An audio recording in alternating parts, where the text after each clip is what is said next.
Екатерина, ну, заканчивается у нас второй отборочный этап в Новосибирске. Расскажите, какие ваши основные впечатления от того, что вы увидели, от организации, как принимают команды? Ну, что касается организации, мы старались на самом деле улучшить девчонкам условия, да, внесли кое-какие корректировки. Я думаю, они это оценили и остались довольны с нашей организацией, как говорится, что мы отработали по максимуму.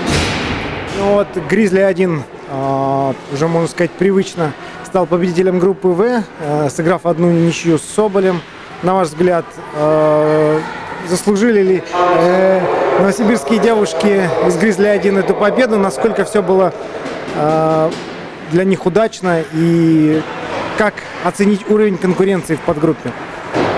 Ну, команда Гризли-1 действительно является сильнейшей в этой группе, и заслуженно они получили свою путевку в финал. Но хочу отметить, что в финале этой команде будет очень тяжело, конечно. Им придется много над чем поработать, добавить скорости, физической подготовки. Ну и будем надеяться, что они покажут себя достойно в финале. Кузнечанка тоже еще сохраняет шанс на попадание в финальный турнир. Для этого им нужно уже будет ориентироваться на матчи других команд, правильно? Да, у Кузнечанки осталась еще возможность тоже попасть в финал со второго места. Ну и теперь все, в принципе, зависит от того, как они закончат здесь соревнования, сколько они смогут забросить шайбы, сохранить свои ворота в неприкосновенности. И наблюдать, да, за другими группами, как команды, занявшие вторые места, тоже какая у них будет разница шайб. Будет ли у них возможность выйти тоже в финал со второго места. Но теперь все зависит уже от других команд.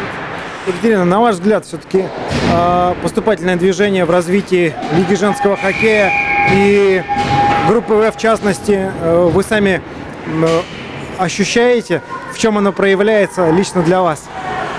Нам очень приятно, что именно в Сибирском регионе создается большое количество команд в разных городах, как детских команд, так и взрослых. И если такая тенденция будет продолжаться, у нас будет здесь не одна группа, а, возможно, 2 и 3 в будущем. Это очень приятно, что Сибирь развивает женский хоккей. Мне кажется, что даже активнее, чем центральная полоса.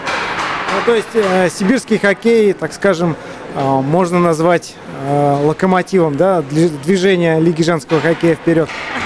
Ну, по уровню, конечно, хоккеистов Сибирь уступает городам, которые находятся там, Москва, Санкт-Петербург и так далее. Там все-таки хоккей давно женский, и девчонки более подготовленные. А здесь все только зарождается, начинается, но благодаря тому, что Сибирь, видимо, помогает регионы, помогает девчонкам, и, возможно, скоро, там, пускай через несколько лет, но девчонки догонят и будут составлять очень даже такую серьезную конкуренцию лидерам. То есть мастерства не хватает, но берут желанием и настроем. Да.